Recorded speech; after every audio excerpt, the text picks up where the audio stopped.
Hello guys, in today's video I'm going to show you how to open up your BIOS on Windows. This tutorial will be quick, just make sure to subscribe and leave a like if you will find this guide useful. So you want to open up your settings, just go on search and write down settings and then scroll down here on Windows Update at the bottom. And then here on Windows Update you want to see advanced options, you want to choose that. And on advanced options you want to go ahead and find additional options and you will see recovery. Click on that, and after that you will see advanced startup. So you want to click restart now and then again restart now.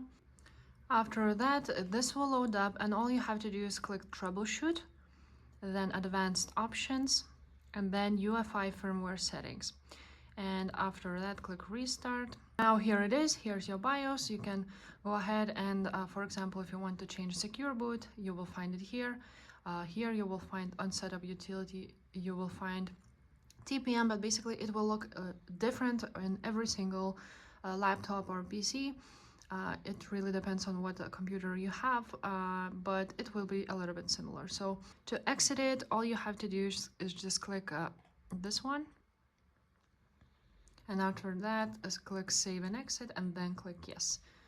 If this video was helpful, make sure to subscribe and I will see you next time.